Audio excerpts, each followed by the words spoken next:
Welcome everyone to another episode of Understanding Video Games, a public lecture series on game studies. Today, Chapter 2, a video game production with me, Benjamin. All right, let us see what the agenda has for us here today. And today, as it is about video game production, we're going to look at the size of the video game industry, to get a clear picture of what we are talking about when we are discussing production and the industry, right? It is a vague term, so let us get a clear picture on that. Then go over to the structure of the big game industry, so in regards to AAA game production, then go over into the development process and the roles in game development, which is also something important to keep in mind when we look at games, to get a clear picture of who is creating these experiences on the level of production. So let us start with the size of the game industry, and I'll read that very long quote for you. Video games occupy a pop cultural niche, competing most directly with the movie and music industries for the consumer's time and money. The video game industry essentially makes money by selling directly to consumers, whether through retail outlets or by downloads, from subscription fees for online games or indirectly through advertising by consumers clicking on ads on the game page. There are few sources of secondary income, although movies are occasionally based on game licenses. Of course, these examples are based on software, games, music, and movies. And if we were to include hardware, game consoles, DVDs, CD, and MP3 players, the picture would become even more complicated. Okay, let us divide this section into two things worth discussing. First being the first sentence. I find this very important also, especially after or since we've talked about in the earlier chapter on the academic size of games research, and having like this very, very research savvy perspective on things. I know video games are pretty awesome, and whether you have whatever kind of thoughts you have on video games, it is important that we must know that the production of video games itself is interested or has a capitalist interest or capitalist agenda. Video games are primarily produced to generate revenue, to increase capital and create a sustainable business. Let us please have no illusions about it. It does, however, not mean that we are not supposed to enjoy these media or these games, because more or less developers' first incentive to create them is a monetary one. So the video game industry competes with other industries on the market for our leisure time, and I like to remind everyone about that frequently, so that we are always on the same page when we analyze games and we try to interpret why certain developments are happening in the industry or in video games themselves. So this is always important to keep in mind. And the industry, as itself is interested in generating revenue, has over the history of video games found different ways of doing so.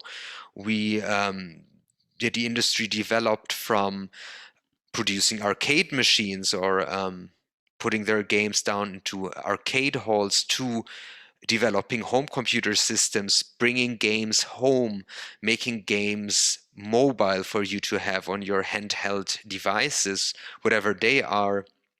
And the different business models developed over time and developed in correspondence to what was happening in the industry and how the industry changed and how consumption patterns changed over time. In this quote, we see that video games essentially make money by selling directly to consumers, from subscription fees and through advertising. Obviously, especially after most games have become online available and most games demand online access, and a lot of games not being even physically produced anymore on discs. The video game industry does not just earn by selling you a unit, but also by its in-game purchases that consumers do. So buying items, whether cosmetics, loot boxes, or other in-game objects, which is also, as far as I know, the main source of income of most AAA studios that put out games that contain in-game purchases. Also, the biggest revenue is generated by free games that themselves rely solely on these in-game purchases. But obviously there are also subscription nowadays, not just to games. If you remember, World of Warcraft was the game that made this more or less an institution, and the EA Game Pass, or the Xbox Game Pass, I'm not sure which one was first, but any of these Game Passes then went over to popularize subscription fees a la the Netflix model. So you pay a fee and then you got a couple of games that you can play. So there are different ways to earn money in that industry, which is, well, it's a way of how these companies survive. But when we speak of the size of the game industry, it really depends on how we define size. Are we talking about revenues that a company does? Are we talking about specific platforms that generate game sales?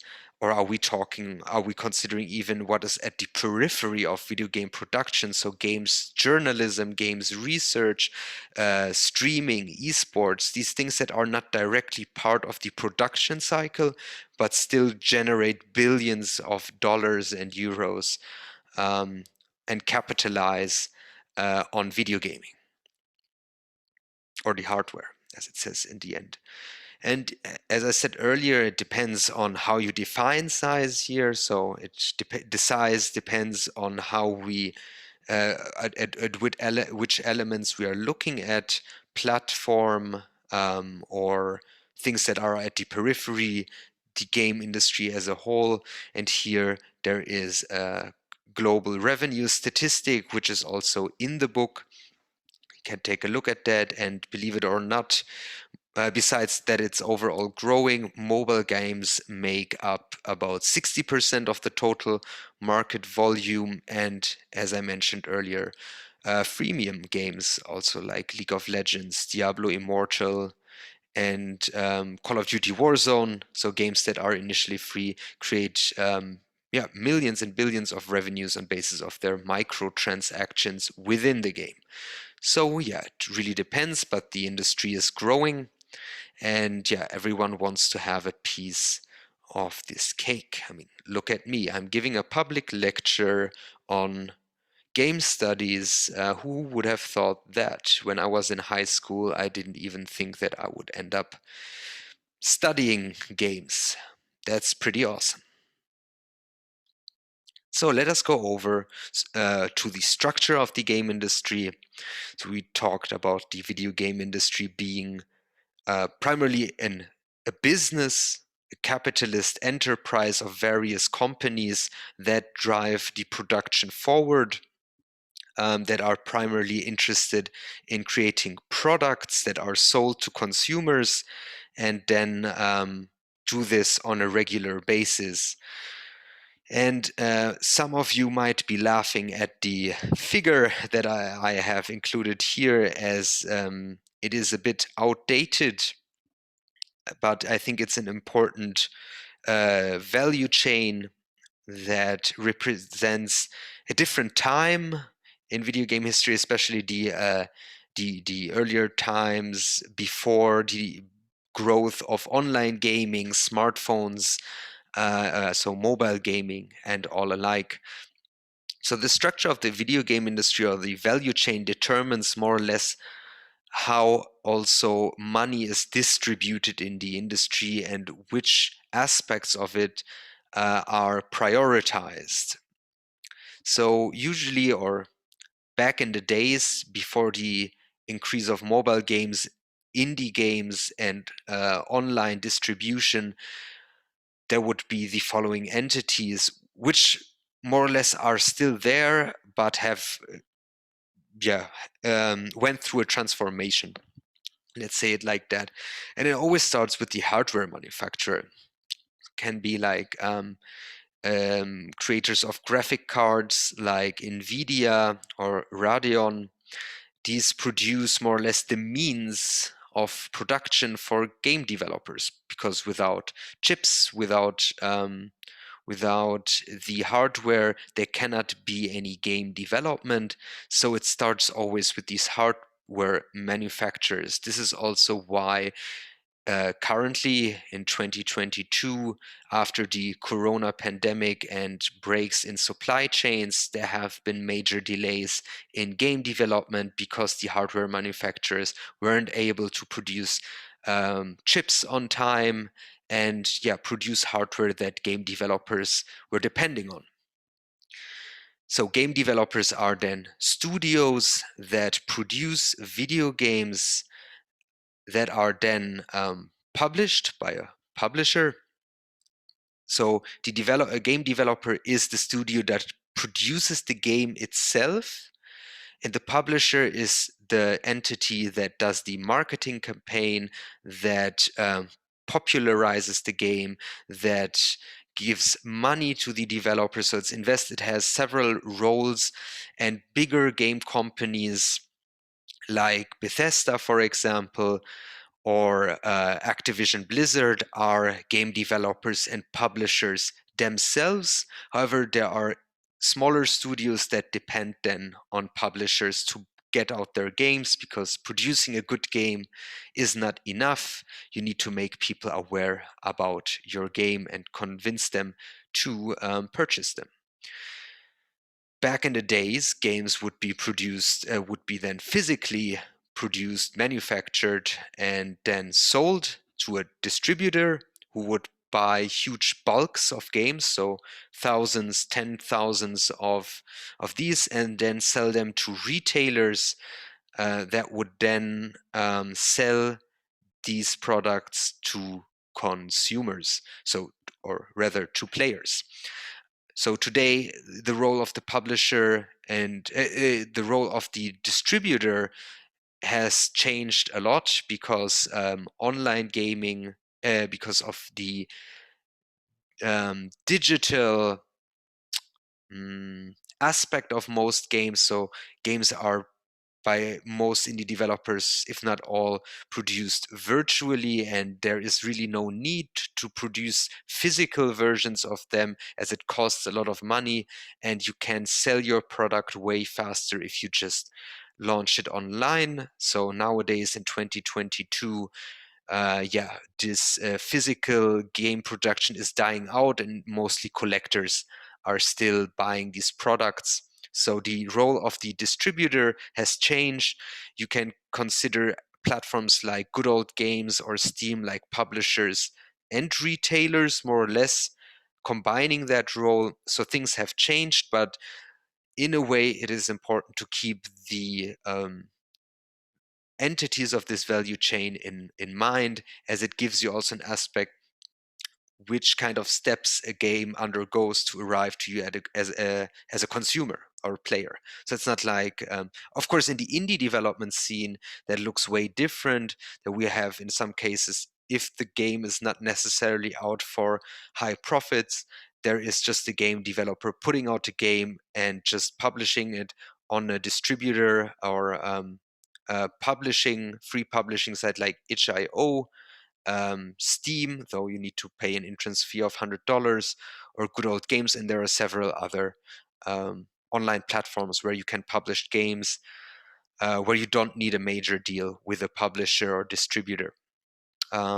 All right, so this is a bit the structure of the game industry. This is a very important structure that also, in a way, structures the flow of revenue and money.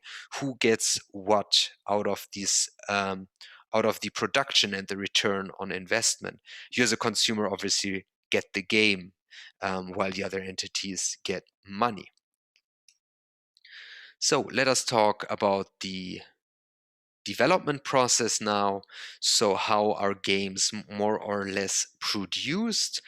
I strongly advise looking at the pages 24 to 26 to have a bit of a more detailed outline there. And there are, of course, various sub-sequences, but these three phases are pretty, I'd say, the most essential within video game production, not just for major developers, but also for indie developers. And it starts always with a conceptual phase, where a phase of brainstorming is happening, either with a studio that is established, or indie developers or new developers that come up with an idea and try to make this idea, turn this into a game. This happens mostly all on paper with a game design document that includes all various aspects of the game. So its mechanics, the level design, the character design, the story, also the unique selling point. Especially if you want to get that game to a publisher, you need to have some indication or even evidence that your game provides a new novel element that players would be interested to pay money for. This design document and this concept, the overall concept, developers go usually to a publisher or an investor to fund that project. And if funding is happening, then the studio or the group of developers go into a design phase. The design phase encompasses the creation of a playable prototype and an elaboration of the design document. So on one side, now the details on paper are elaborated. Depending on the size of the project, there can be 10 pages, or some even have thousands of pages, in which the development is sketched out and documented, while also, it's creating a document, a living document that is changed over the design process. At the same time, if not already in the conceptual phase and now in the design phase, a prototype is created, a demo version of the game that contains all essential features, so all mechanics, the overall gameplay experience, to then see, do certain things work, do they not? And because only once you get to play test a prototype, you actually see whether the stuff that you wrote down on paper works in practice or not. In this phase, maybe even already external playtesters are hired, but usually in the design phase, only the team play tests it, so that nothing leaks out of the idea. Once this design phase is completed, the game goes into production.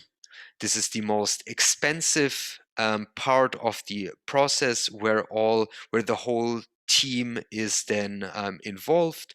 Coders, artists, writers, project managers, so producers, voice actors, any role you can imagine is brought into the production process to work on a finalized product that is then shipped in the end. And the video game producers, especially in AAA production, are extremely it's an extremely expensive process, because you hire a lot of specialists, or you have specialists involved. And everyday costs can cost the studio millions of dollars, depending on the size. Everything, you need to see this in a certain scalability. So indie developers obviously go through these processes differently, and depends on the funding and the overall project. In the production phase, this prototype is made into a full-fledged game, and that includes now also also the aesthetic aspects, visual aesthetic aspects, but also audio, so the sound of it. And in this phase, now external playtesters are hired to see whether the whole game makes sense to average or quote unquote average players or the average or the intended audience.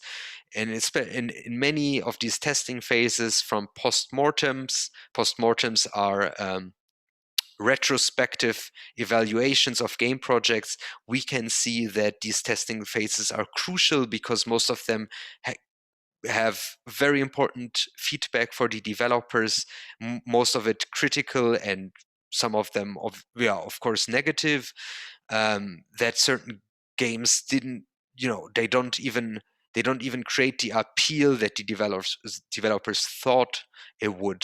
BioShock, the first BioShock by 2K Games, is a perfect example of that. That during these kinds of testing phases, the playtesters, so external players who are hired to give their feedback, didn't even understand the whole concept and really disliked the game, and they gave analytical feedback that helped the developers to change certain things and and improve the game on that. So production and testing phase is the last phase of the game that is the most expensive because it means hiring a lot of people. You got also in this phase marketing going on, to create buzz around your games, public events, and all of that. Therefore, also video game developers are nowadays very much interested in getting out of this phase as fast as possible because it's so expensive. Back in the days when you would still have physical copies, the game had to be finished the moment it would be manufactured or printed on discs and then shipped, because not back then the game should be finished. Basically, there wouldn't be people waiting for updates so that the game improves. Nowadays, where everything is published online and most of the content, using the content requires a constant online connection, these games can be updated all very frequently and all the time. This also explains why, especially in 2022, we see more and more AAA developers publishing unfinished games or games that are still dysfunctional, have a lot of bugs, because production is very expensive, and and with getting the game out even in an unfinished state, they can start basically already a testing phase that is free for them because they're selling the game and they're getting feedback from users. Having professional testing phase in the production process itself is extremely expensive and is a whole other business model. There are even companies that have specialized on playtesting and offer services for huge companies to do playtesting with even psychological assessments. I highly recommend the work of Celia Hodent on that. She worked on projects such as Fortnite and has been the research lead in such a project in playtesting with externals. So yeah, and once the game is then ready, it is shipped and then can be or is monetized either by subscription, by selling it per unit, or having in-game purchases, and usually or pre-orders. And yeah, the goal of this is then to get in back the investment costs so that funding basically provided for the developers and then earn on top of that. Very difficult processes and very dangerous processes in which a lot can go wrong. I recommend watching a couple of GDC talks for that, where you have developers speaking about, or just type in GDC postmortem and you will see many developers talking about their experiences going through conceptual design and production phases, and how problematic these factors are or can be.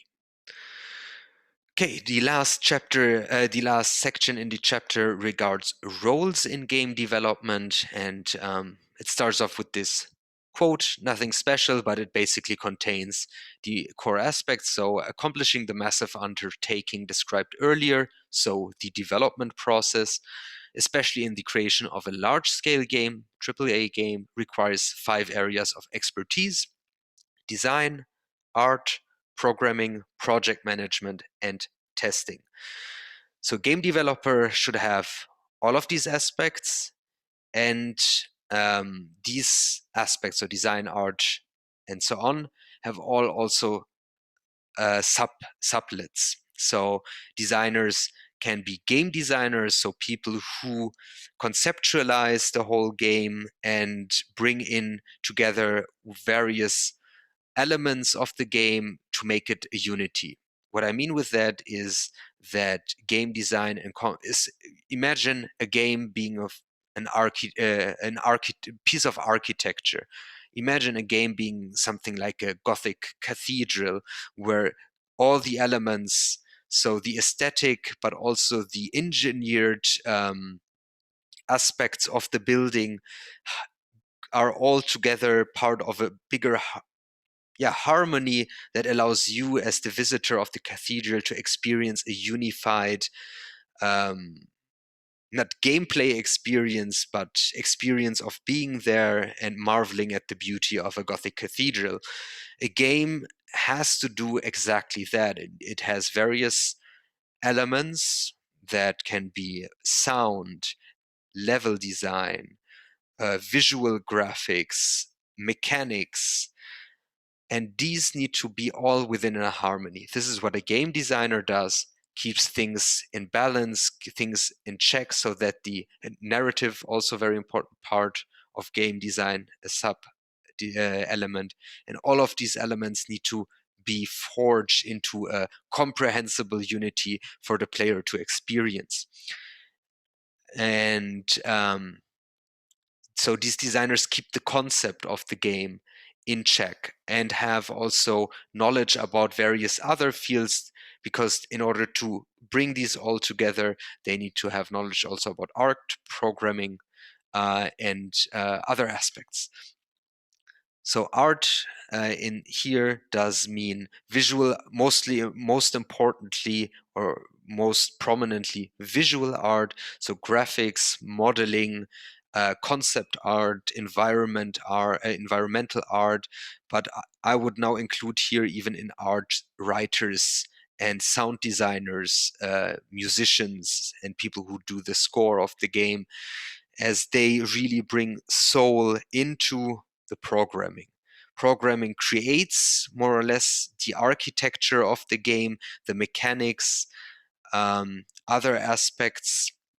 They write the code of the game, and without programmers, there would be no game as such. So programmers, however, they get the instructions from the designers as they design the concept, and programmers translate that into an actual thing that you can play. There are also various focuses in programming. Some people focus on AI, some people focus on physics, some on lighting, so it really depends. Some people are specialized on Unity, some people on Unreal.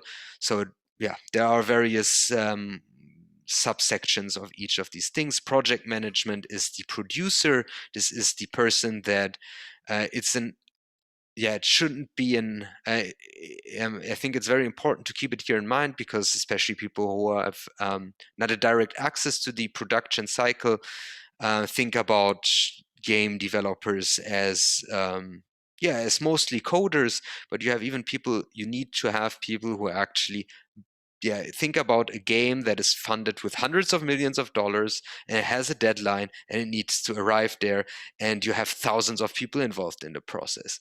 In order to get this done in time, get this done hopefully appropriately, you need project managers who keep the vision in check, keep the people motivated, keep the whole project going. They manage the budget, they do the milestones and deadlines, and keep the project more or less going. And testing, as I said earlier, is an immensely important part for the process. So quality assurance, people coming in, testing the game, giving feedback, having psychological assessments, surveys, interviews with players, not just being done in the production process, but also in form of community managers, mobilizing a community of a game to receive constant feedback on how well the game is performing and how popular it is. And there are more roles, there are as many roles in game development as you can imagine, depending on the project, but I'd say these are pretty much the core. If you have a designer, an artist, programmer, project manager, and someone who takes care of quality assurance or testing, you can develop, I guess, already a pretty good game. So these are the roles in game development. If you're more interested into these roles, I recommend you taking a look at games industry biz and looking then at the current roles, because it has an part of its website. So it's a news, it's a magazine on the games industry, an online magazine, and it has also a page on current openings in the game industry, or look in LinkedIn or just search for jobs and you will see a huge list with job openings, and you get a perspective on what is needed these days in the industry. All right, video game production. I'd like to add at this point that it's, especially in game studies, unfortunately, a very underrepresented research angle for various reasons. One is being that in game studies, as I said, is an academically motivated research field where research questions are not necessarily incentivized by financial returns. So many researchers in game studies don't have an intrinsic need or interest in finding out more about the capitalist nature of video game production. And also, at the same time, we have, as researchers, basically almost no access to the industry. Why that? Because most of the game projects are walled by non-disclosure agreements, so people participating in the projects cannot tell anything about what's going on there, and it is very difficult to get accurate news. So video game production can be only studied and analyzed according to what we know about, or what we can know about games, which makes it very vague. I think in terms of structure and processes, there might be enough resources out there talk about these things, but if it's about the real how production really works on the inside as a game developer, there we have not much data to deal with. So, in order for you to see whether, if you understood what video game production is about, you need to, there seems to be an error. There is unfortunately the wrong page. Let me fix that. Just give me a second.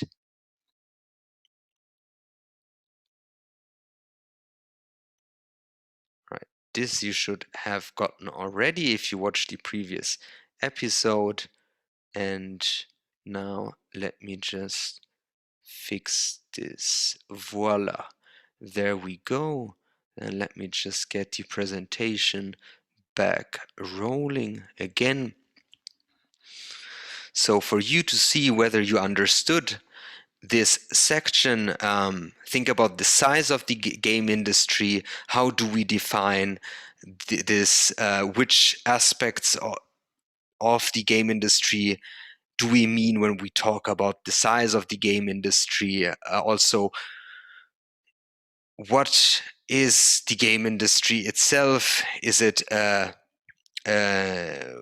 political project, or rather an capitalist enterprise that is mostly interested in competing and supplying consumers with gameful experiences on which the industry earns and generates capital on? Do you know what the structure of the big game industry is? Remember, the hardware manufacturer, the game developer, going then over to the publisher, then the aspects that have become less important in the value chain. So the distributor and the retailer going all over then to the consumer. Have you understood the development process? So the three main phases of game development: the conceptual phase, the design phase, and the production and testing phase. And what kind of roles do games need to be produced? We talked about the designer, the game designer, the artists, the coders, the programmers, project management, and quality assurance and testers. To kind of strengthen your understanding of these aspects, Egenfeldt-Nielsen, Smith, and Tosca have left us at the end with the following discussion questions. I'll go through them. Marketing materials for games and consoles have changed considerably over the years. Find video game ads from the past and present in print or online, and discuss the development of advertising themes and messages in your examples. I think this task is something very amusing and something very funny. I'm currently teaching a course on design, and there we look also at a couple of advertisements from the past. So it's really funny, but also very insightful to see how consumption behavior and interest has changed over the years. And it really, it is also just very amusing to compare an advertisement of the Sega Genesis with the PlayStation 5 launch campaign. What does the success of the Nintendo Wii, PlayStation 4, Microsoft Kinect, and the new fascination with Oculus Rift tell us about player preferences and likely future developments in the game industry? Discuss this in relation to three key concepts: gameplay, visual quality, and game interface. Please remember, this fourth edition is from 2019, so we're talking about different console generations here. However, I think it's an interesting question to look at how new console generations or new devices were moving in new directions and enabled new opportunities for players. Obviously, VR and more immersive, quote unquote, immersive technologies becoming more and more important. And just think about yourself or your colleagues. How have your preferences changed? Are you someone into PlayStation or Xbox? Does it even matter? Yeah. What are the risks and benefits of inviting large numbers of beta testers to test a not yet completed game? Why do developers still see this as a vital part of development? So here we get two views on the same question, one being rather a bit critical. For sure, it's a tricky thing to invite people to see your game if that's more or less supposed to be secret. Now you probably get to know where all the leaks are coming from. Video games or successful video games are more or less something like a new invention. They always contain a new thing, a new mechanic, a new feature. And if these are leaked, other developers can be very quickly to pick up on them. An interesting example I got from a conference when I talked with one of the developers of Kingdom Come Deliverance was that they showed their combat mechanic to Ubisoft. And when they were asking for funding for Kingdom Come Deliverance, their game was rejected. And 1 year later, For Honor was released by Ubisoft with almost the same but a way more optimized version of the combat mechanic that was shown. So obviously developers have to be careful with who to show the game, while though at the same time it's a dilemma because they need that feedback in order to optimize their product so that at launch they won't release a game that is, well, let's say unfinished or unwanted. What do the latest statistics on global video game sales tell us about developments in the industry? What role will mobile gaming play? What does the future for PC and console gaming hold? I think this is by now a very obvious thing. Mobile gaming remains the most powerful force in the game industry for the simple reason that it runs on advertisements. So almost all games are for free, but they run advertisements in the background. They have almost all mobile games have in-game purchases, and this is how they generate the money. They're very accessible. Not everyone has a gaming PC or a game console, but everyone has a smartphone. So it's very easy to have games on there. So this aspect of accessibility is higher here. Also having allowing for a higher gender diversity, given that these games are usually not very simplified or abstract, while PC and console game have very specific aesthetics and always aim for a specific audience, often being more or less a niche. And yeah, PC and console gaming being in general a bit more tradition. Also, what is important to keep in mind, the production of PC and console games is so expensive that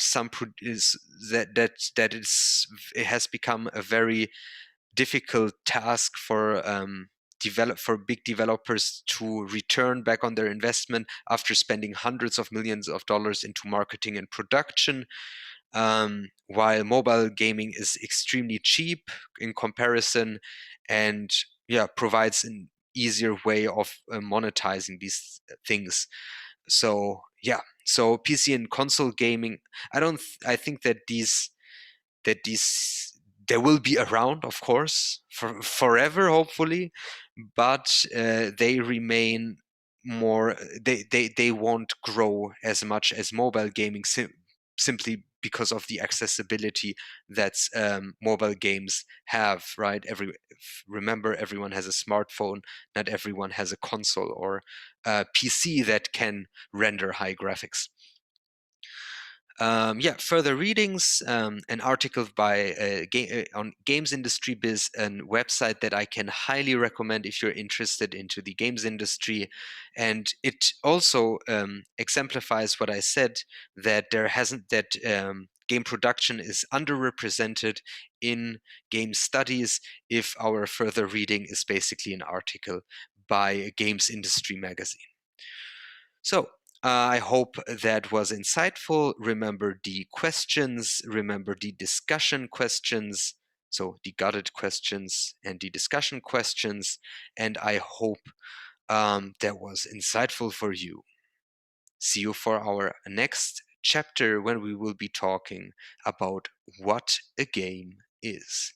Thank you very much.